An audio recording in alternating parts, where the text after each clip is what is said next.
Non. Et bien là, ça sent la fin pour Kylian Mbappé. Suite à ses dernières performances et à la défaite de l'équipe de France hier, il a reçu énormément de critiques, même des anciens cadres de l'équipe de France, et Didier Deschamps a pris une décision. Je vais vous la montrer juste après. Déjà, pour ceux qui s'en rappellent, en 2019, Michel Platini, légende de l'équipe de France, avait dit: je pense que Kylian Mbappé, à un moment, il va s'apercevoir que la vitesse ne fait pas tout. Hier, le journaliste Juan Meko sur la chaîne L'équipe a dit: ça fait plus de 2 ans que ce joueur a changé. On me disait qu'il marque, mais là, il ne marque même plus. Donc ça commence à coincer, il ne fait plus de différence. Mais sauf que tout ça, Xavi nous avait prévenu. Et oui, même Xavi le savait. Au moment où il était à Barcelone, il avait dit que Kylian Mbappé était un joueur avec plus de qualité physique que du talent. Et tout le monde lui était tombé dessus. Et le pire dans tout ça, c'est que même Sam Marin, les derniers du classement FIFA, ont réussi à se moquer de l'équipe de France. Ils n'avaient jamais gagné un match de leur carrière. La dernière fois, c'était leur première victoire de leur histoire. Et c'était sur un vieux but en plus. D'ailleurs, hier les amis, est-ce que vous avez remarqué ce qui s'est passé? Antoine Griezmann a été le seul joueur à prendre ses responsabilités pour aller saluer le public, les remercier d'avoir été là. Il les a même applaudis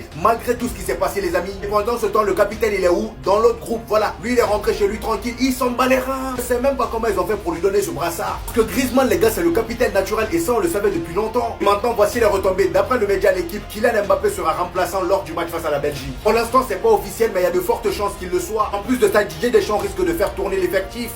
Cette simple image représente le problème de Kylian Mbappé aujourd'hui. Voici sa position moyenne lors du match France-Italie et c'est flagrant, ça frappe aux yeux.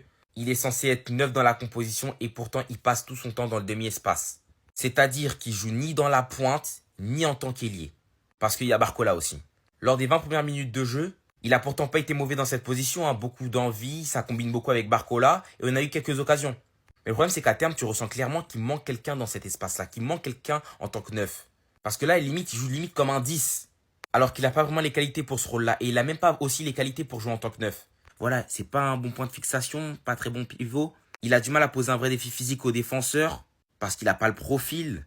C'est pas un excellent joueur dans les petits espaces. Il a du mal à se retourner. Techniquement, c'est trop juste. Il a besoin d'espace pour s'exprimer. C'est pas le genre de petit espace qu'on essaye de vous faire croire. C'est pas un Agüero. Il rate très souvent ses contrôles lorsqu'on essaye de le retrouver entre 2-3 joueurs. Il a du mal à garder la balle. Parce que le problème aussi, c'est qu'il aime beaucoup trop toucher la balle pour pouvoir jouer en tant que neuf. Il peut pas se cantonner à rester dans sa position, attendre que le ballon vienne, puis marquer. C'est pas un Erling Haaland. Il a trop faim du ballon. Ça fait qu'à chaque fois, il va dézoner et va jouer limite en tant que 10. Avec moi, aujourd'hui, je ressens vraiment qu'il s'est perdu dans cet espace-là, dans le demi-espace. Ce qui fait qu'il a vraiment du mal à jouer en pointe. Et c'est pour ça que moi, en vrai, je propose à ce que Kylian joue en tant qu'attaquant droit. Qu'il revienne aux sources, qu'il revienne à la base. Ça permettrait de mettre un neuf devant lui, lui retirer cette corvée qu'il a de jouer en tant que neuf. Et tout le monde serait content. Et il pourrait même jouer en tant qu'attaquant droit au Real Madrid. Franchement, ça a testé. Je vous jure que ça a testé. Il s'y retrouverait plus. Tu vas pas m'échapper. Je vais t'attraper par le callback. C'est quoi cette prestation, Kylian? C'est quoi cette prestation? Sa prestation, elle est à montrer dans toutes les écoles de sorciers. Ton poste de faux 9, faux 10. Voilà, même faux 10. Vous voyez le tweet sur Twitter qui a fait le buzz là? C'est ça, c'était son poste aujourd'hui. Parce que j'ai pas compris. Il était jamais là où le ballon était. Offensivement, il a absolument rien apporté. À part quelques accélérations, quelques combinaisons avec Barcola. Les 20 premières minutes, tout comme l'équipe de France, ça allait. Mais petit à petit, ça s'est dégradé. Merci Barcola, t'as pas fait la passe pour que tu mettes ce tapin, hein. Dieu merci, parce que ça allait encore masquer ton match. Soit dit en passant, Barcola, il a fait le match que tu étais censé faire. À un moment donné, c'est quoi ton poste? On ne comprend plus rien, t'es faux neuf, t'es électron libre. Tu veux jouer ta Firmino, ta James Rodriguez. Je ne comprends plus. Tu prends le ballon, t'essayes d'alimenter, t'essayes de revenir décrocher, mais t'es pas là dans l'axe. Dans ce cas-là, si tu veux faire l'électron libre et tout, prends la place de Griezmann. Prends la place de Griezmann et arrête de jouer dans l'axe parce que là, à cause de toi, il n'y a personne, il n'y a pas de point de fixation dans la surface, pardon. Mais je vous jure, on a perdu beaucoup avec Giroud. On se rend pas compte à quel point on a perdu. Mais Mbappé, repositionne-toi à gauche ou laisse-nous tranquille. On est fatigué. Ou si nous joue comme un vrai neuf, comme tu as joué lors de ton dernier match au Real Madrid. Et encore là, c'était... Mais bon, on va rien dire. Mais ce match-là, t'as encore montré que là, t'es pas encore au top de ta forme. Mais il faut que tu te réveilles, parce que ça te rend inquiétant. Arrêtez de le critiquer un peu, c'est même pas de sa faute. Oui, il est nul. Et oui, je le descends tout le temps.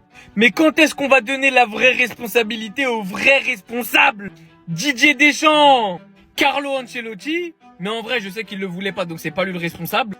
Et le Madrilène, le mafieux de Madrid. Parce qu'au bout d'un moment, comment nous, derrière nos canapés, sans expérience de coach, sans expérience de joueur professionnel, on est capable de voir que c'est pas un neuf? Parce que ça saute aux yeux, c'est pas compliqué. Donc expliquez-moi comment c'est possible qu'un homme comme Didier Deschamps ne sois pas capable de mettre Kylian sur le banc ou de mettre à son poste et de lui dire, pour moi, le poste auquel tu es le meilleur, c'est le poste à gauche. C'est comme ça que tu dois jouer pour le collectif. C'est là où tu excelles. Si tu veux pas jouer à ce poste-là, tu vas sur le banc, frérot. Il y en a qui vont me dire, ça marche pas comme ça. Ça marche comme ça, frère. Arrivé à un moment, Kylian, je vous rappelle que c'est le joueur qui pleurait pour pivot gang parce qu'il voulait pas jouer neuf. Et genre aujourd'hui, en 2 ans, c'est devenu le joueur qui veut être neuf. Non, c'est faux, on le sait tous. On le voit tous, il a pas les qualités d'un neuf, même s'il a certaines qualités. Même s'il lui faut un temps d'adaptation, que ce soit au Real ou en équipe de France, pour le poste de neuf, il y a pas de souci. Mais on continue de lui taper dessus. Bon, à juste titre parce qu'il fait trop le malin. Mais concrètement, c'est pas lui qui se positionne sur le terrain. Si je ne m'abuse, il y a des coachs. Alors il serait peut-être temps de leur remettre la responsabilité dessus. Si on a un vieux Kylian, c'est en grande partie parce qu'on a également des coachs qui sont pas foutus de lui dire « Hey poto, t'es nul en neuf. C'est pas ton poste. » À ce poste-là, il y a des joueurs 1000 fois meilleurs que toi. Maintenant, tu veux être le meilleur joueur du monde, tu vas aller chercher un ballon d'or, tu veux redevenir le joueur que t'étais, que tout le monde aimait footballistiquement parlant. Retourne sur ton côté gauche, bouffe ta ligne, va bousiller les reins de tous les défenseurs. Et là, à ce moment-là, tu verras comment les gens se comporteront avec toi. Et ça, c'est la responsabilité de ces coachs. Et du fait qu'ils ne le fassent pas, Kylian, il passe pour un mauvais joueur. Après, je lui enlève pas sa responsabilité, attention. Ne me faites pas passer pour un défenseur de Kylian. Vous savez ma position là-dessus. Maintenant, j'ai juste une question, dites-moi en commentaire pour vous, c'est qui les plus grands responsables? Lui ou les coachs?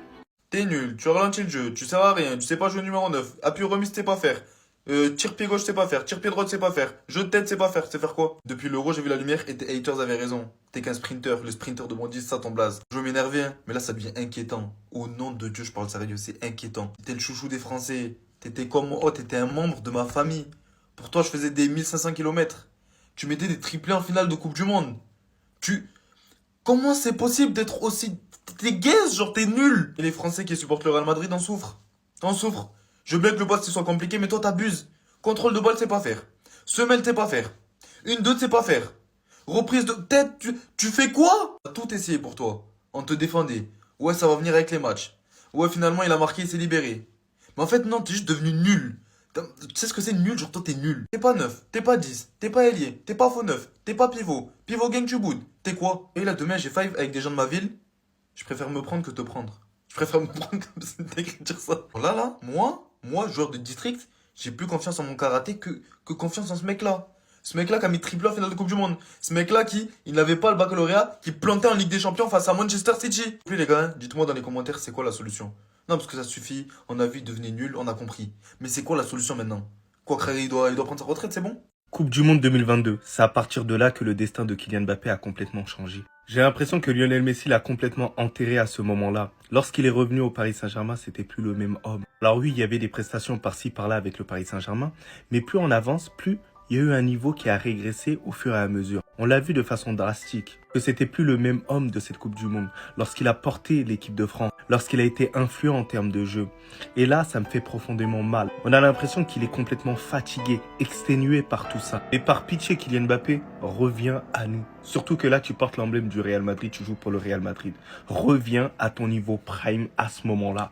Lorsque tu nous as fait tous vibrer avec l'équipe de France. Tu nous as fait crier, tu nous as fait plaisir, t'as fait rassembler toute la France. Tout ça parce que tu prenais en compte les critiques. Parce que malgré qu'il n'avait pas le brassard, à ce moment-là, c'était le leader de l'équipe de France. Donc les gars, on ne verra plus le Kylian Mbappé d'autrefois, hein, de 2018, hyper véloce parce qu'il a pris en masse musculaire. Mais en fait, il devra s'adapter. Donc ça, dans tous les cas, on ne pourra pas le faire à sa place. Faut qu'il se réveille parce que là, ça fait mal de voir Kylian Mbappé à ce niveau-là. Là, vraiment, le match qui nous a pendu, là, hier, il pue la merde. Voilà, c'est tout.